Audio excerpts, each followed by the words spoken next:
सोचो, एक दिन सुबह तुम टीवी ऑन करते हो और न्यूज़ फ्लैश होती है।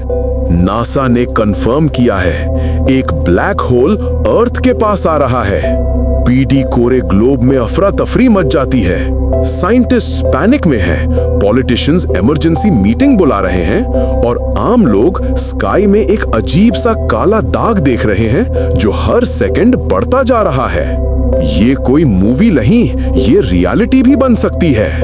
ब्लैक होल एक ऐसा ऑब्जेक्ट जिसे साइंस ने कहा है the most mysterious thing in the universe. उसकी ग्रेविटी इतनी स्ट्रॉन्ग होती है कि लाइट तक एस्केप नहीं कर सकती। सोचो, अगर तुम एक लाइट बीम ब्लैक होल की तरफ भेजो, वो वापस नहीं आएगी।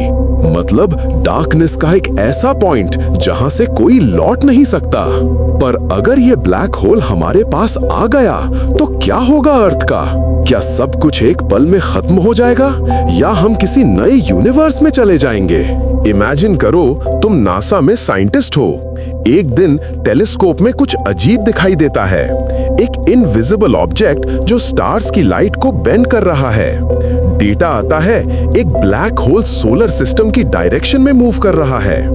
दुनिया भर के साइंटिस्ट्स एक ही बात सोच रहे हैं, अब क्या होगा? सबसे पहले अर्थ के मैग्नेटिक फील्ड और ऑर्बिट में डिस्टर्बेंस आता है। ग्रेविटी में हल्की सी तब्दीली होने लगती है।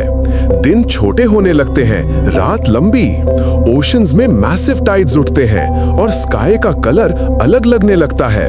हर जगह panic, power cuts, signals down और एक डार्क शैडो जो हर पासिंग आवर में बढ़ता जा रहा है।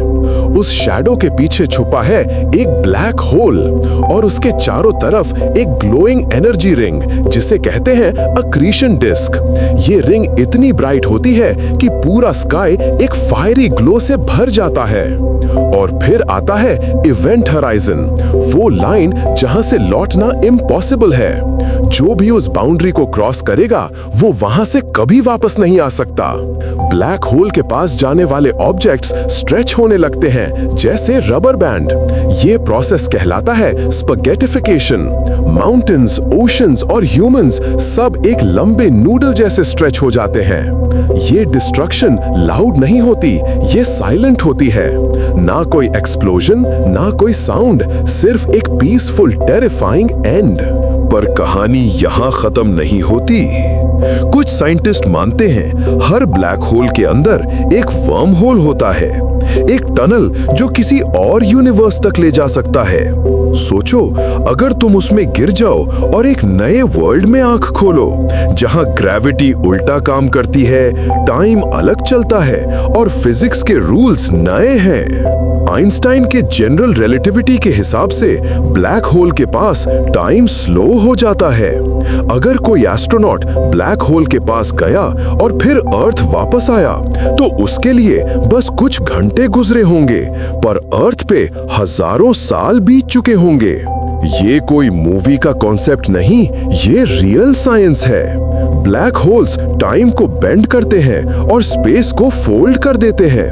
वो मैटर को एक सिंगल पॉइंट में कंप्रेस कर देते हैं जिसे कहते हैं सिंगुलैरिटी। एक पॉइंट जहां मैटर और एनर्जी दोनों एक ही जगह कॉन्सेंट्रेट हो जाते हैं।